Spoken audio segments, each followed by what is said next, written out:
ప్రకృతి వైపరీత్యమో మానవ తప్పిదమో తెలియదు కానీ రాష్ట్రంలోనే అతి పొడుగైన 193 కిలోమీటర్ల తీరం విస్తరించిన చిక్కోలు జిల్లా తీరానికి మాత్రం పెను ముప్పు పొంచి ఉంది అనడానికి సముద్ర గర్భంలో కలిసిపోతున్నటువంటి ఏదైతే ఈ పొడిము ఉందో ఇది మాత్రం ప్రత్యక్ష తార్కాణంగా నిలుస్తుందనలో ఎటువంటి అతిశక్తి లేదు. ఇప్పటికే చేపల వేట లేక ఇతర రాష్ట్రాలకు వలసపోయే పరిణామాలు ఈ తీరంలో పర్యాటక అభివృద్ధి కోసం కూటమి ప్రభుత్వం ఈరోజు ముందుకొచ్చిన ఈ తరుణంలో చూస్తే కనుక ఒక పోర్టు 2 జట్టీల నిర్మాణం ఎట్టకేలకు ఈ తీరం మత్స్యకారులకు అందుబాటులోకి వస్తుంది. 9 మండలాల పరిధిలో విస్తరించినటువంటి ఈ తీరంలో 255 మత్స్యకార గ్రామాలు ఉన్నాయి.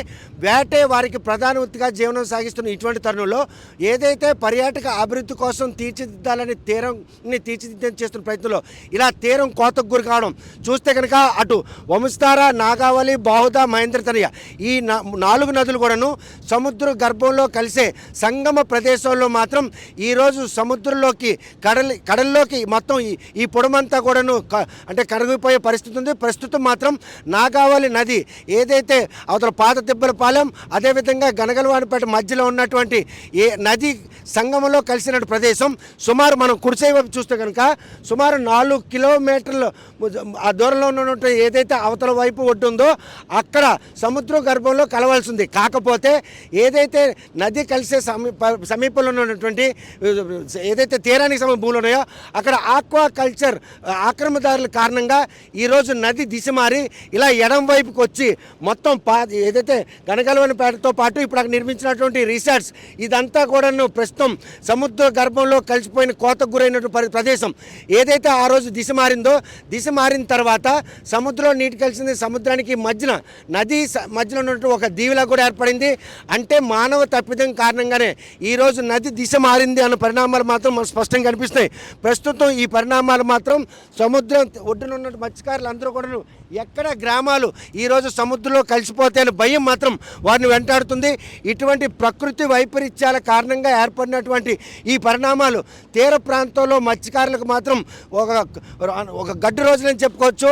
సుమారు 100 వరకు మత్స్యకార గ్రామాలు 5 కిలోమీటర్లలోనూ అదేవిధంగా కేవలం కిలోమీటర్ దూరంలో ఉన్నటువంటి ఒక 20 మత్స్యకార గ్రామాలు ఉన్నాయి.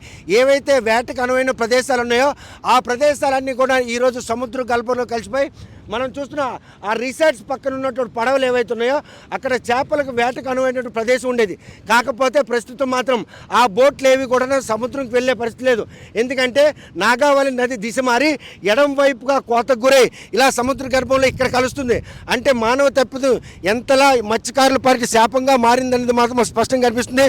ప్రస్తుతం ఈ వైపరీత్యం మాత్రం చిక్కోలు తీరంలో జీవనం ఉంటున్న మత్స్యకార కుటుంబాల్లో మాత్రం భవిష్యత్తులో గ్రామాలు కనుమరుగయ్యే పరిణామాలు మాత్రం మనకి కళ్ళ ముందు కనిపిస్తాయి. నాగావళి నది ఏదైతే సముద్రం గర్భంలో కలవాల్సి ఉందో ఆ కలిసే సంగం ప్రదేశం ఈరోజు కట్టడి కారణంగానే ఇటువంటి పరిణామాలు చోటు చేసుకుని ఇటువంటి పరిస్థితులు నెలకొని ఈ నేపథ్యంలో వారికి వస్తున్నటువంటి ఈ పెనుముప్పు నుండి ఆ గ్రామస్తులను కాపాడేందుకు ఆ మత్స్యకార కుటుంబాలు ఉనికిని కాపాడుకునేందుకు వారు చేస్తున్నటువంటి ప్రభుత్వాలు ఎటువంటి ప్రయత్నాలు చేస్తాయి. మరో చూస్తే కనుక ఇప్పటికే పోర్ట్ కలిగిపట్నం బీచ్ వంశధార సముద్రం గర్భంలో కలిసే ప్రదేశంలో పూర్తిగా ఈరోజు కనుమరుగైపోయింది. ఇటువంటి పరిణామాలు చోటు చేసుకునే ఈ నేపథ్యంలో ఈ కోతకు గురైనటువంటి ఈ పరిణామాలు ఈ మత్స్యకారులకి ఎటువంటి శాపంగా మారుతున్న వారిని అడిగి తెలుసుకుందాం. చూస్తే ఏ విధంగా తీసుకోవచ్చు ఈ పరిణామం. సుమారు 4-5 కిలోమీటర్లు అది దిశ మారింది. ఈ పరిణామాలన్నీ కూడా భవిష్యత్తులో ఆ గ్రామస్తులకు ఎటువంటి గండంగా మారే పరిస్థితి. ఇక్కడైతే మేము స్థానికంగా చాలా ఇబ్బంది పడుతున్నాం. ఎందుకంటే ఇది కోతకు గురై ఎప్పుడు ఊళ్ళోకి వచ్చి మమ్మల్ని ముంచేస్తుందని చెప్పేసి రాత్రి పగలు రేం పగలు నిద్ర లేకుండా కూడా బిక్కుమని గడిపే జీవనం సాగిస్తున్నాం. దీని మీద జిల్లా కలెక్టర్ గారికి, స్థానిక ఎమ్మెల్యే గారు కూడా చంద్రబాబు నాయుడు అంటే రాష్ట్ర ప్రభుత్వాన్ని దృష్టిలో కూడా పెట్టడం జరిగింది. మాకు ఇక్కడ ఏదైనా చిన్న రిమైండింగ్ వాల్ వేస్తామని చెప్పారు. అదైతే మాటల వరకే పరిమితం అవుతుంది కానీ ఇంతవరకు కూడా దీని మీద సరైన ప్రభుత్వం స్పందించట్లేదు. ఎందుకో తెలియదు. ఏదైతే నాగావళి సముద్రం గర్భంలో కలిపి ఆ సంగం ప్రదేశం దిశ మారడానికి కారణం ఏమైనా భావిస్తున్నారు? ఎన్నాళ్ళ నుండి ఈ విపత్కర పరిణామం మీకు? ఇదైతే సుమారు ఒక 2-3 ఏళ్ళ నుండి జరుగుతుంది. అంతకు ముందైతే లేదు. ఎందుకంటే ఈ ఆక్వా కల్చర్ వచ్చిన తర్వాత అవతల పాత దెబ్బలపాలెం ఆనుకొని ఉన్న రైల్ కల్చర్ అంటే వనామీ చెరువులు చేసి అక్కడ రాళ్ళు దినులుగా వేసి అటువైపు వాటర్ అంటే ప్రోట్ లేకుండా చేసుకొని ఆ వాటర్ని ఇటు మళ్లించడం వల్ల ఇది కోతకు గురై మా గ్రామాల మీద పడిపోయింది. ఇప్పుడు కూడా ఏ రోజు ఎలా ఉంటుందో తెలియదు. ప్రస్తుతం కొంచెం నీటికే ఇంత ఇంత దీనిగా కోతకు గురై వెళ్ళిపోయిందంటే ఇంకా కొంచెం వాటర్ కానీ ఎక్కువ వచ్చిందంటే గ్రామాల్లోకి వచ్చేసి మత్స్యకారుల తాలూకు జీవనశైలి ఎలా ఉంటుందో అసలు ఊహించడానికి అలవి కానటువంటి పరిస్థితిలో ఉన్నాం. అంటే సముద్రానికి మీకున్నటువంటి సత్సంబంధాలు తెగిపోవడానికి నది దిశ మారడం ఒక ప్రధాన కారణం చెప్పుకోవచ్చా? మనం ఇప్పుడు ప్రజెంట్ మాట్లాడుకోవాల్సింది అయితే అదే. ఎందుకంటే ఆ సత్సంగాలు మాకు ఈ వేటలకు వెళ్లకుండా ఈ నది ముఖ దూరం ఎప్పుడైతే మారిపోయిందో ఇదంతా మొత్తం కలుషితమైనట్లుగా ఒక భయంకరమైన వాతావరణం అయిపోయి వేటలకు వెళ్లకుండా ప్రతి మత్స్యకారుడు కూడా నానా రకాలైన ఇబ్బందులు పడుతున్నారు. అలా అని చెప్పి ప్రభుత్వం కూడా ఈ మత్స్యకారులని దృష్టిలో పెట్టుకొని ఏదో రిమైండింగ్ వాల్ లాంటిది కానీ లేదంటే చిన్న మినీ పోర్ట్ లాంటిది కానీ తక్షణమే స్పందించి ఏదో ఒకటి చేసి మత్స్యకారులను ఆదుకుంటారని కోరుకుంటాం. చూస్తే కనుక ఆ నది దిశ మారడం కారణంగా అక్కడ ఆ దీవి అలాగే ఏర్పడింది. ఆ దీవి కనుక అలాగే ఏర్పడిన కారణంగా మత్స్యకారులు ఎవరు కూడా వేటకు వెళ్ళే ఒక మార్గం కూడా లేకుండా పోయింది. అస్సలు లేదు సార్. ఎందుకంటే ఇక్కడ జూన్ జూలై అని అంటారు, మాకు జూలైలో బోట్లు విప్పుతారు చాలామంది. జూలైలో ఇప్పిన ఇక్కడ జరుగుతున్న సిచ్యువేషన్ ఏంటంటే ఈ గనగలపేట మెయిన్ ఈ నాగావళి నది ఈ దీని తాలూకా శాపం తాలూకా విముక్తి ఏంటో మాకు తెలియదు. కానీ మేమైతే ఎప్పుడు కూడా ఆగస్టు సెప్టెంబర్ అక్టోబర్ నెలల్లోనే వేటకి వెళ్ళడం కష్టం.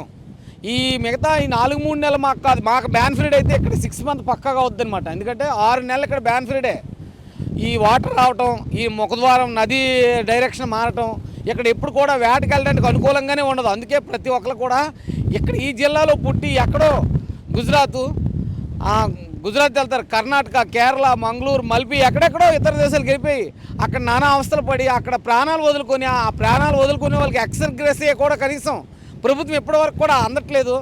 దాన్ని కూడా ఉన్న ప్రభుత్వం కొంచెం దృష్టిలో పెట్టుకొని ఇక్కడ మత్స్యకారుల జీవనశైలి ఏ విధంగా ఉంటుంది, ఏం చేస్తే బాగుంటుంది, మౌలిక సదుపాయాలు ఏం చేయాలని చెప్పేసి రాష్ట్ర ప్రభుత్వాలు కొంచెం దృష్టి సారించి మత్స్యకారులకి ఇవ్వాల్సిన ఎక్స్గ్రేసియా అనుకున్న టైంకి అందజేసి మౌలిక సదుపాయాలు కలగజేయాలని కోరుకుంటూ కేంద్ర రాష్ట్ర ప్రభుత్వాలకి విన్నవించుకుంటాం. చూస్తే కనుక ప్రస్తుతం ఏదైతే ఈ కోతగూడె పరిణామాల కారణంగా గ్రామాలు కడలిలో కలిసిపోయేటటువంటి విపత్కర పెను ముప్పు కంటి ముందు కనిపిస్తుందా?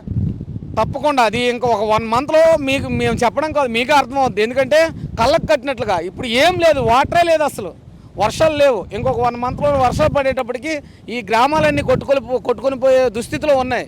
ఇప్పటి నుంచి కాదు, 2 సంవత్సరాల నుంచి ప్రభుత్వాలని విన్నవించుకుంటూనే ఉన్నాం. మాకు ఏదైనా దీనికి పరిష్కారం ఏదైనా చూపండి. శాశ్వత పరిష్కారం కాకపోయినా టెక్నికల్గా ఇప్పుడు ప్రజెంట్ ఏదో ఒక రూపంలో మాకు చిన్నది ఒక రాళ్ళు దీనిలో వేసినా సరే డైరెక్షన్ మార్చమని చెప్పేసి కలెక్టర్ గారికి చాలాసార్లు కలవడం జరిగింది.